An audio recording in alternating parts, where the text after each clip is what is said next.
शुरू करते हैं आज का अपना इसमें पहला प्रश्न। इसमें देखिए, छोटे पशु यानी कि बकरी का भार मापन में प्रयुक्त करते हैं। बताइए कौन सी विधि बकरी के भार मापन में प्रयोग करते हैं, कौन सी विधि का?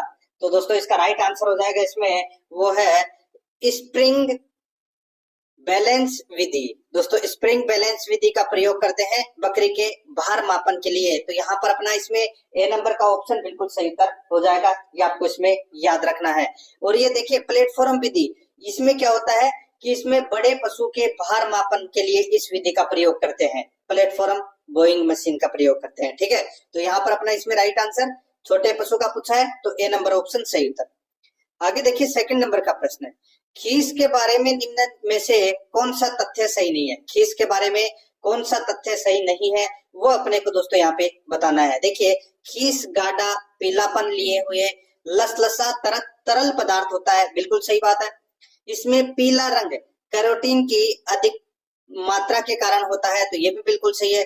खीस दूध की अपेक्षा पतला होता है, दूध की अपेक्षा पतला होता है, ये गलत हो जाएगा। दोस्तों आप सभी को पता है कि खीस है वो गाढ़ा होता है। ठीक है, तो यहाँ पर देखिए पहले नंबर के ऑप्शन में ये चीज दे रखी है, खीस गाढ़ा पीलापन लिए हुए लसलसा तरल पदार्थ होता है, तो यहाँ पे पतला, तो इसमें गलत हो जाएगा। देखिए खीस में वसा गोलिकाएं अनियमित आकार की होती है, बिल्कुल सही बात है, तो यहाँ पर सी नंबर का ऑप्शन बिल्कुल सही। 3 नंबर का प्रश्न इसमें देखिए, बंद पशु आवास में पशुओं को बांधने की विधि है। बंद पशु आवास में पशुओं को बांधने की विधि है, तो वो कौन सी है?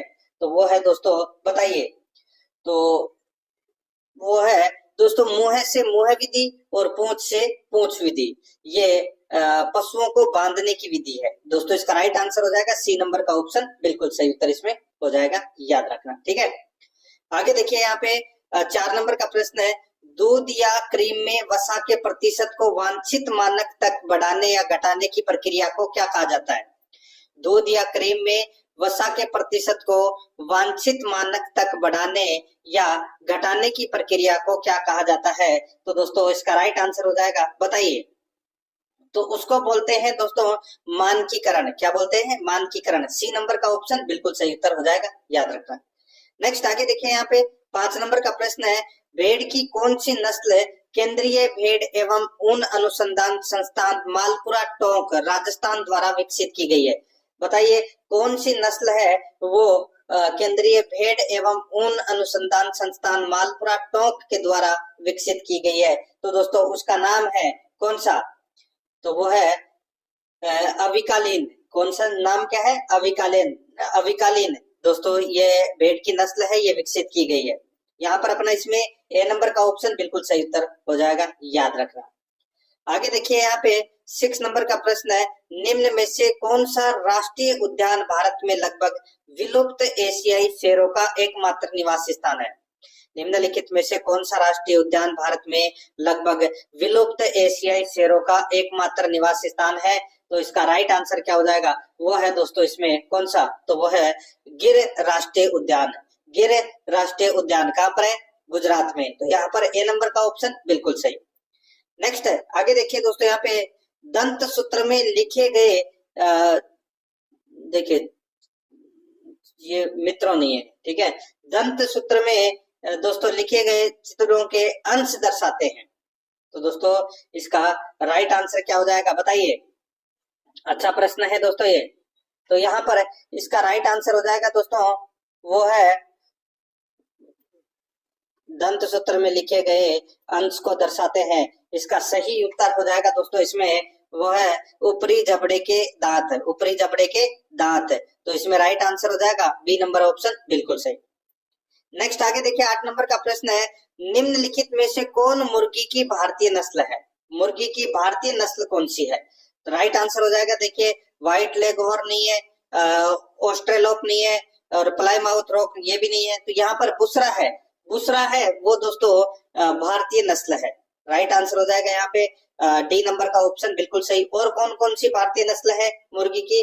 तो दोस्तों घाघस, असील, चटगांव, कोचीन, ब्रह्मा, कड़कनाथ, ये क्या है? ये मुर्गी की नस्ल है दोस्तों भारतीय। तो यहाँ पर अपना इसमें राइट आंसर डी नंबर का ऑप्शन सही बुसरा। ठीक है। आगे देखिए 9 नंबर का प्रश्न है, भेड़ व बकरी के दूध में कानूनी मानकानुसार SNF की मात्रा कितनी होनी चाहिए? बताइए दोस्तों। दोस्तों भेड़ व बकरी के दूध में कानूनी मानकानुसार SNF की मात्रा है वो 9.0% रहनी चाहिए। सी नंबर का जो ऑप्शन है वो इसका बिल्कुल सही उत्तर इसमें हो जाएगा। 10 नंबर का प्रश्न इसमें देखिए, निम्नलिखित में से कौन पोल्ट्री फार्म प्रबंधन का एक महत्वपूर्ण घटक नहीं है?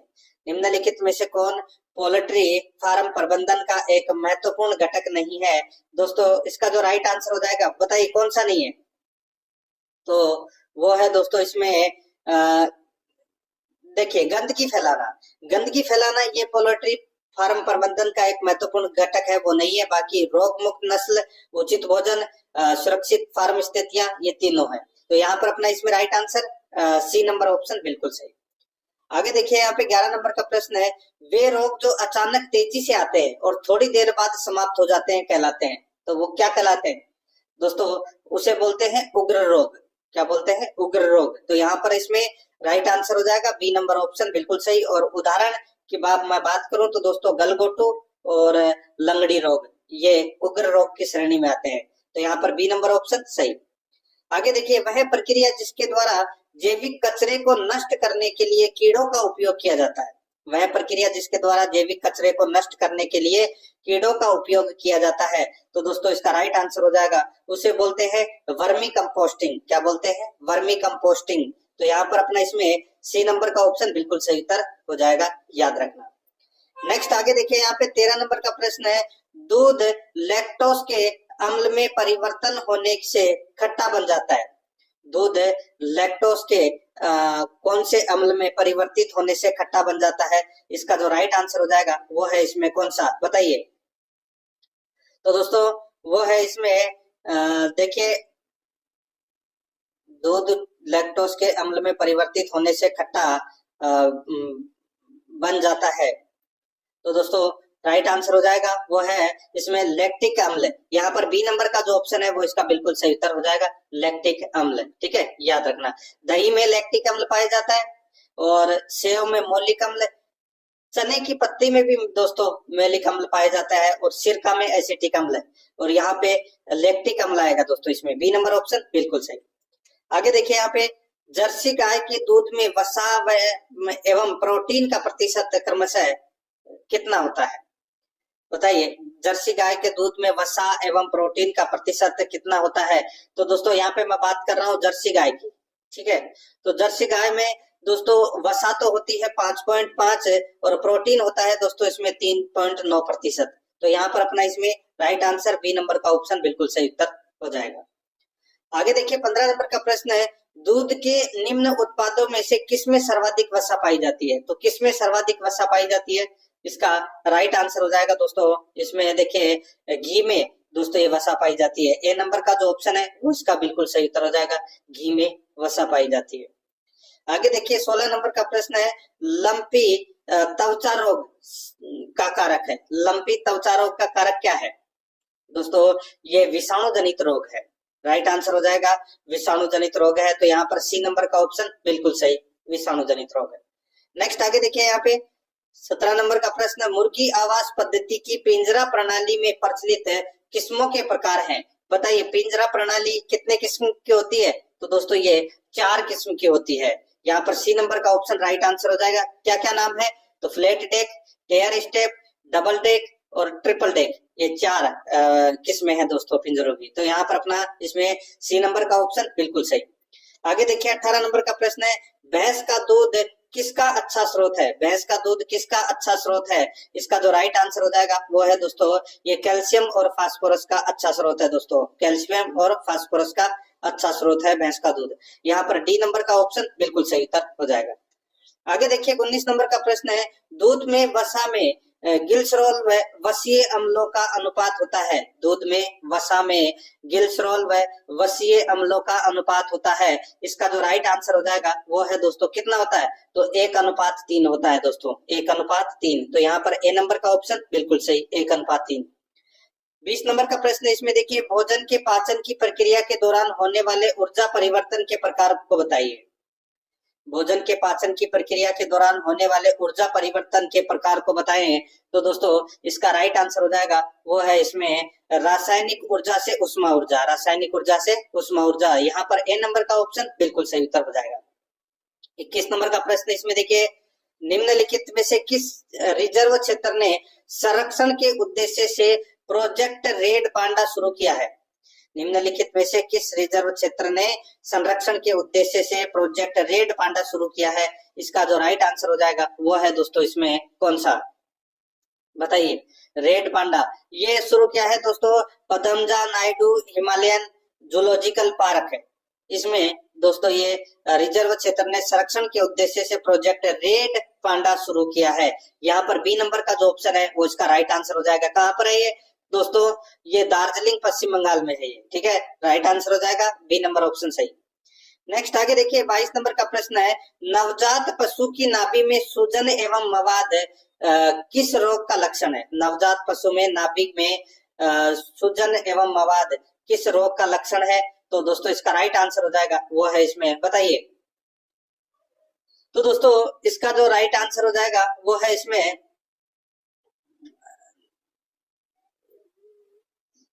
नवजात पशु के दोस्तों नाभि के आसपास में एवं जोड़ों में सूजन आ जाती है, तेज बुखार आ जाता है, तो ये नेवल रोग का लक्षण है दोस्तों। यहाँ पर ए नंबर का ऑप्शन बिल्कुल सही नेवल रोग का लक्षण है, ठीक है। आगे देखिए दोस्तों यहाँ पे 23 नंबर का प्रश्न है, गाय में दुग्ध ज्वर रोग किसकी कमी से होता है? गाय में दुग्ध ज्वर रोग है ये कैल्शियम की कमी के कारण होता है दोस्तों, ठीक है। राइट आंसर हो जाएगा बी नंबर का ऑप्शन बिल्कुल सही, और इसके उपचार के लिए दोस्तों कैल्शियम की गोली दी जाती है, बी नंबर ऑप्शन सही। आगे देखिए 24 नंबर का प्रश्न है, लंगड़ा बुखार रोग का रोगजनक है, लंगड़ा बुखार रोग का रोगजनक है तो वो कौन सा है? तो दोस्तों वो है इसमें क्लोस्ट्रीडियम सोवियाई, क्लोस्ट्रीडियम सोवियाई। यहाँ पर ए नंबर का ऑप्शन बिल्कुल सही उत्तर इसमें हो जाएगा। आगे देखिए 25 नंबर का प्रश्न है, पशुओं में बीमारी के कारण कारक के संबंध में सही युग्म कौन सा है? पशुओं में बीमारी के कारण या कारक के संबंध में सही युग्म कौन सा है वो अपने को यहाँ पर बताना है। दोस्तों यहाँ पर देखिए रिंग वर्म, ये रिंग वर्म क्या है? ये बीमारी है, और इसका कारण क्या है? तो दोस्तों इसका कारण है देखिए हार्मोन की गड़बड़ी, ठीक है, हार्मोन की गड़बड़ी यानी कि फफूंद संक्रमण।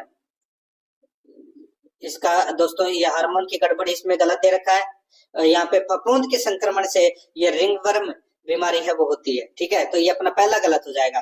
डेगनाला दोस्तों, डेगनाला ये रोग है, ये किसके कारण होता है? तो ये भोजन में सिलेनियम की अधिकता के कारण होता है, तो यहाँ पर जीवाणु है, ये भी दोस्तों इसमें गलत दे रखा है। हिमोफीलिया ये आनुवंशिक रोग है, बिल्कुल सही बात है। रिकेट कैल्शियम की कमी, गलत हो जाएगा। रिकेट है वो विटामिन डी की कमी से रोग होता है ये, तो यहाँ पर ये भी गलत हो जाएगा। सही कौन सा है? सी नंबर का, तो यहाँ पर सी नंबर ऑप्शन बिल्कुल सही। आगे देखिए मुर्गियों के आवास निर्माण प्रणाली है दोस्तों, मुर्गियों के आवास निर्माण प्रणाली है दोस्तों, इसका राइट आंसर क्या हो जाएगा वो है इसमें, बताइए। तो दोस्तों 3 प्रकार की प्रणाली होती है मुर्गी आवास की, एक विस्तृत पद्धति, एक अर्ध सघन पद्धति और एक सघन पद्धति, ठीक है। राइट आंसर क्या हो जाएगा यहाँ पे? डी नंबर का ऑप्शन बिल्कुल सही, उपरोक्त सभी। 27 नंबर का प्रश्न है, इसमें देखिए दुग्ध संरचना में निम्न में से किस तत्व का सबसे अधिक प्रतिशत होता है? तो सबसे अधिक प्रतिशत है वो किसका होता है? राइट आंसर हो जाएगा दोस्तों इसमें वो होता है किसका? तो सबसे अधिक प्रतिशत दोस्तों पानी का होता है, कितना? 90%, ठीक है। राइट आंसर इसमें सी नंबर ऑप्शन सही होता है। आगे देखिए भेड़ की कौन सी वन संकरित नस्ल केंद्रीय भेड़ एवं ऊन अनुसंधान संस्थान अभिकानगर टोंक द्वारा विकसित की गई है? तो दोस्तों वो है अभिवस्त्र। यहाँ पर ए नंबर का ऑप्शन बिल्कुल सही उत्तर हो जाएगा, अभिवस्त्र, ठीक है। आगे देखिए दोस्तों यहाँ पे 29 नंबर प्रश्न है, भदावरी नस्ल की भैंस के मादा पशुओं का भार होता है? भदावरी नस्ल के भैंस के मादा पशुओं का भार होता है तो वो होता है दोस्तों देखिए नर पशु का तो भार होता है 400 से 450 किलो, और मादा का होता है दोस्तों 350 से 400 किलो। तो यहाँ पर अपना ए नंबर का ऑप्शन बिल्कुल सही उत्तर हो जाएगा। आगे देखिए जम्मू कश्मीर के गुज्जर बकरवाल समुदाय के लोग किस प्रकार के मवेशी पालते हैं? तो किस प्रकार के मवेशी पालते हैं? इसका राइट आंसर हो जाएगा दोस्तों वो है इसमें किस प्रकार के? तो ये पालते हैं दोस्तों भेड़ बकरियों को पालन करते हैं। तो यहाँ पर अपना इसमें right answer B number option बिल्कुल सही। नेक्स्ट आगे देखिए दोस्तों, यहाँ पे 31 नंबर का प्रश्न है, भैंस में प्रसव की क्रिया को क्या कहते हैं? भैंस में प्रसव की क्रिया को दोस्तों काविंग कहते हैं। क्या बोलते हैं? काविंग। ठीक है, याद रखना। यहाँ पर ए नंबर का ऑप्शन बिल्कुल सही। और ये किडिंग है, ये बकरी की प्रसव क्रिया को किडिंग बोलते हैं। और लेम्बिंग है, ये दोस्तों भेड़ की प्रसव क्रिया को बोलते हैं लेम्बिंग। ठीक है, और यहाँ पे फरोविंग दे रखा है, फरोइंग। ठीक है, ये सुअर की प्रसव क्रिया को बोलते हैं। यहाँ पर ए नंबर ऑप्शन बिल्कुल सही। आगे देखिए, निम्न में से कौन सी वीर्य एकत्रीकरण की सबसे अच्छी विधि है? वीर्य एकत्रीकरण की सबसे अच्छी विधि कौन सी है? तो राइट आंसर हो जाएगा वो है दोस्तों कृत्रिम योनि विधि। यहाँ पर डी नंबर का ऑप्शन बिल्कुल सही उत्तर हो जाएगा। आगे देखिए, 33 नंबर का प्रश्न है, निम्न में से किस नस्ल की बकरी के चेहरे के दोनों तरफ है कानों के थूथन पर सफेद पट्टी होती है? निम्न में से किस नस्ल की बकरी के चेहरे के दोनों तरफ है कानों के थूथन तक है सफेद पट्टी होती है? इसका राइट आंसर हो जाएगा वो है दोस्तों इसमें कौन सा? तो वो है टोटनबर्ग बकरी। ठीक है, यहाँ पर अपना इसमें राइट आंसर टोटनबर्ग बकरी, इसका बिल्कुल सही। ठीक है, इसके बकरी के शरीर का रंग है वो हल्का भूरा होता है और जिसके ऊपर दोस्तों सफेद या कत्थई रंग के धब्बे बने हुए होते हैं। यहाँ पर बी नंबर ऑप्शन सही उत्तर। आगे देखिए, कर्नाटक और आंध्र प्रदेश के गोला समुदाय किस प्रकार के मवेशी पालते हैं? तो दोस्तों राइट आंसर हो जाएगा ये घुमंतु चरवाहों में से एक है गोला समुदाय, और ये मुख्य रूप से गाय और भैंस पालते हैं। राइट आंसर हो जाएगा यहाँ पे सी नंबर का ऑप्शन बिल्कुल सही। आगे देखिए, देवली गाय की नस्ल, दोस्तों बताइए कौन सी नस्ल है देवली गाय की नस्ल? राइट आंसर क्या हो जाएगा दोस्तों इसमें बताइए?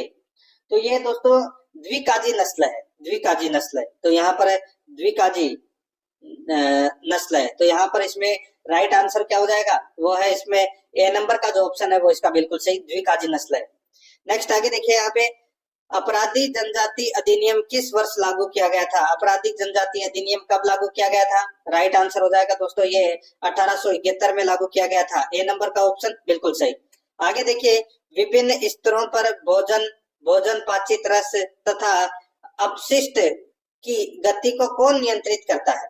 विभिन्न स्तरों पर भोजन पाचित रस तथा अवशिष्ट की गति को कौन नियंत्रित करता है? इसका जो राइट आंसर हो जाएगा वो है दोस्तों इसमें कौन सा?